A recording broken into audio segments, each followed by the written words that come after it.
sisters, like sisters. Oh. Ashley Vox and Delmi Exo. I'm not sure those are actual names. They are. Taking on Havoc and Nevaeh. I think Havoc and Nevaeh are winning the Knockouts Tag Team Championships. That's who I think's going to win, even though I want Kira and Steels to. And for that reason, I think it would be bad for them to lose on the final pay-per-view before they have the tournament. So I'm going to say Havoc and Nevaeh win, even though I love, especially Ashley Vox. Delmi Exo I've only really seen with her as C-Stars, but Ashley Vox is an awesome performer, and she belongs in Impact where the women shine. So C-Stars are awesome, but I'm picking Havoc Nevaeh. I'm going Havoc Nevaeh as well, just to put some pressure on this pay-per-view a little bit. Under pressure. Pushing down on me. Then we have Machine Gun Carl Anderson versus Ethan Page. Don't know why, but I'm going to go with Ethan Page. Mostly because it's not a tag team match and stuff. But yeah, I don't know why, but I'm going with Machine Gun Anderson. I think that's the better pick. These two, I believe, have a match coming up. I don't know if it's the next pay-per-view or if it's I don't know. I'm talking now. But I do know that the North and the Good Brothers have a tag match coming up. So obviously this is just kind of put in there to do that, but yeah, I'm going Machine Gun. All right. Moving on, we got Eric Young versus Rhino. Ooh, and if Eric Young can't beat Rhino, Paystee eats his hat match. I'm telling you, I'm going EY. Rhino's fun and he's good for putting people over. I don't like win having matches that veterans way, like these. No, and I don't like this match. I don't like Eric Young versus Rhino. I think it's a waste when they could have Eric Young with somebody else and Rhino with somebody else. I'm going Eric Young. Rhino is just a player who's just there right now to add a little name recognition and collect a paycheck. Eric Young is slowly becoming one of the faces of the company, if not already, so Eric Young. Yeah. Then we have Defeat Rohit X Division Challenge. TJP can't challenge. And it's Rohit Raju versus TBA. I don't know about you, but I got to pick my boy PJT. So I don't know what to pick here. I really don't, because I see two things happening. I see one thing happening. Let me say that. The thing I see happening is TJP, who is one of like 25 people who have played Suicide in the past, I think is going to beat Rohit Raju as Suicide during one of these Defeat Rohit challenges that TJP can't be a part of. With that being said, I don't know that it's tonight. It's where I would do it, but I think I'm going to go with Rohit Raju. But I do think in the future, quote-unquote, Suicide is going to beat him, and it's going to be TJP in the Suicide outfit. So if Suicide does it at this pay-per-view, I get that point. Because I said PJT. So, yeah. I mean, Suicide, PJT, whatever you want. I mean, he easily could win it, and I think that's where the story's going. I just don't know when they pull the trigger. Get it? Suicide, pull the trigger. Kurt Cobain, Dark Side of the 90s. Come on, it's all coming together. That's a callback, folks.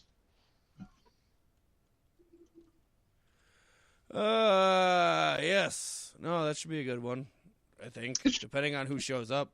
Yeah, if it is TJP, it's going to be awesome. We know that. We get the Knockouts Championship match, Deonna Purrazzo versus Rosemary. This is going to be fun. After Impact, I think they had the best showcasing on the entire episode of Impact. Right. I think this is going to be a really fun match. I'm going with the Virtuosa. I don't think Rosemary's... I would think that she would lose it. I would think that Deonna Purrazzo would lose it here, but I just don't see Rosemary being the next champion. So I don't see Rosemary beating the Virtuosa. I almost think it's got to be Su Yung or I don't know, but I'm going Deonna Purrazzo. She's keeping it.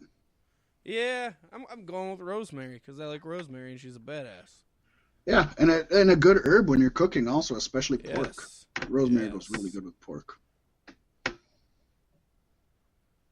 And then we have the Impact World Championship on the line as Rich Swann defends his gold against Chris Bay. Obviously, I'm going with Swann here. I really like Chris Bay, but yeah, he is not beating Swann. Plus, I think we all see a Rich Swann Impact champion versus Kenny Omega AEW champion non-title match coming up in the future. That would be and you're not going to have Omega versus Chris Bay. No, I like Chris Bay, but let's just, people are where they are. Yeah, I'm with you, Rich Swann. And then Paystee, we got to have a tiebreaker, and the tiebreaker is the Suicide Answer the Rohit Challenge. Does that work for you? I just thought of it. I suppose. I guess by my pick, I think I have to say yes then, right? I don't care. I just realized, half the time we do these, I don't realize till we're at the end that we don't have a fucking tiebreaker. We got to pick something. That works. And I'll go no, because I guess that works, because that was our picks anyways. Anything you want to discuss with the Impact AEW deal that we had going on that we didn't really touch on? I mean, other than Tony Khan came in the middle of the show and said that he will allow Kenny Omega to do this, but he could stop it if he wanted to, and he could even buy the company if he wanted to, but instead he was just going to support the company and air an ad for AEW, which a lot of people are like, why are you doing the character work? I mean... Yeah, it's very Vince McMahon. I get it, but at the same point, he shouldn't be on the side of Kenny Omega, who just stole the championship from Jon Moxley, right? I mean, if you're going to do a character... You got to be pissed at Omega. He was pissed at Omega when they left the arena after Dynamite last week. Yeah. What was that? What are you doing? And then it's just the whole thing doesn't make a lot of sense, and it makes you wonder. Like, it feels like it's very knee jerk from both AEW and Impact, and it just makes you wonder what happened. And I was thinking this.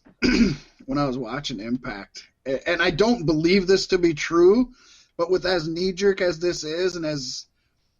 I was like, did fucking Sting say something about if he's signing, they have to be able to work with Impact? Because Sting's an Impact guy. I would assume Sting is a big bridge for this relationship. And it was like... God, was that? I don't see why it would be, other than obviously what's weird to me is weeks ago, Tony Khan held a press conference, and he said they had huge plans coming for the end of the year and beyond. So, it sounds like there's actual plans, and then this all seems kind of... Then he brought Pac in. Yeah. He originally he said he had huge plans next week, and then he brought Pac in, and then everybody said, what the fuck? And then he's like, no, I meant going forward. And then he brought Sting in, and then this. And I will admit, Sting and this are huge. Oh, yeah. But I almost feel like... I've seen enough wrestling in my life. I almost feel like he did not have, for sure, the Impact deal planned out at that time, let alone maybe even the Sting deal. But I don't know. I just don't... I like Impact and AEW working together. I just so far don't like what they're doing with it. And obviously it's only been 2 shows. Right. And I guess I did like the AEW portion of it. I like Don Callis coming in and we also have to think too, like I said before, they're taped up. Impact is taped up through the end of the year. So when the beginning of next year starts, it should be all new shit. And I think it'll feel a lot better. Right. But with that being said, if Tony Khan had this planned a month ago, Tony Khan should have been working with Callis and D'Amore to have stuff in the bag for that. Like, there should have been a month preparation for this episode, right? Yeah. So it's like, again, it's like, I don't know what they're doing. And that's not always a bad thing. we've just seen so many crossovers go so No, wrong. that was in the another thing I past was that I'm hoping going jaded. into watching Impact this week was like, I had heard that they had been pre-taped through the end of the year prior to, and I was hoping maybe they just called everybody up and said, hey, we got to record another new episode to insert at this point in time. Right. So things have to feel different. But that's not what they did.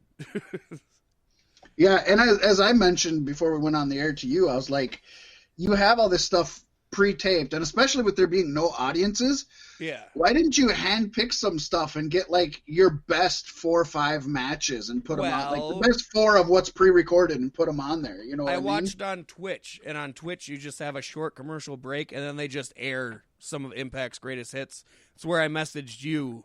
They just aired a Generation Me Motor City Machine Guns match in the middle of this other match.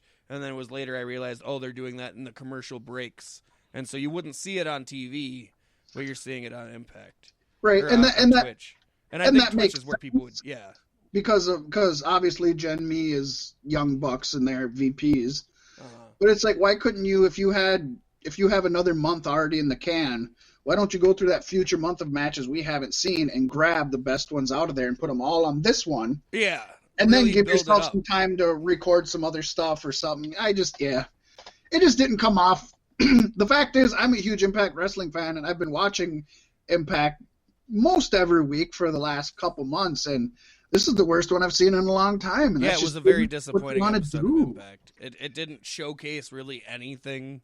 And it's their highest rated one. So now you got a bunch of people coming in to see it, and they think it's a shitty show. Yeah, and I wouldn't blame them. Yep. No, that's because I was watching live, and the Twitch chat was pretty negative the entire time, which I'm assuming most Twitch chats are, but it would have been helpful. And then plus, you got Kenny Omega and Tony Khan, and you got Don Callis, who is an executive in Impact, and you have them cut a promo where they're basically just talking about how shitty Impact is and how they would, you wouldn't let Rich Swann on the bus and said you're not on our level or whatever. And it's like, so everybody who hasn't seen Impact for probably years is tuning in, and the people they recognize, Omega and whatnot, are telling them that this is just shit. And it reminds me of when, and I said this to you also, when WWE had a working relationship with ECW in 97, 98. And ECW was on WWE Raw. And they just lost every time. And the announcers were talking about how shitty the ECW wrestlers are and how bad they are. And then they'd have WWE wrestlers go over to ECW. And then they'd have those WWE wrestlers like whoop their ass and talk about how shitty they are. And it's like, if you're trying to build up this smaller organization, build them up. Don't shit on them. You don't have to let them beat your top guy every fucking night. But you also shouldn't shit on them. Throw them a few smaller talent mid-card guys and have them beat them and talk about how, you don't see these guys all the time, but they sure have the heart, and I can see them going places, and I could almost see this guy as a WWF champion someday or something. I don't get what you're doing. I don't know how it's helping. No, it was fairly upsetting, too, to sit through 2 hours of a lackluster episode of Impact just for them to change the nameplate on Kenny Omega's title and say, oh, we'll tell you more tomorrow on Dynamite.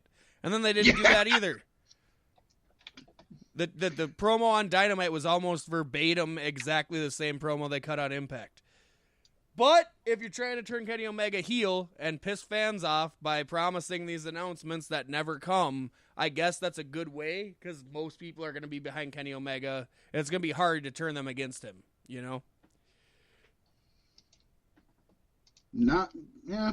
Kenny Omega's talented. He can get people to hate him. Kenny Omega was a heel in New Japan, but he never came off that way to me, being an American wrestling fan. You know what I mean? Right, but the audience hated him there, right? Well, yeah. They despised him. But they loved him, too. So, I guess it comes back to what JR constantly says. If you're not getting over as a heel because everybody likes you so much, then you're not good at your job. Because a good wrestler can make people hate him, no matter what, if that's their job. MJF, and I think Omega can. Yeah, Omega can. He can make them hate him. And maybe this is their way to do it. I don't know. Well, I mean, we're all going to have to wait and see, and obviously this makes for an even more exciting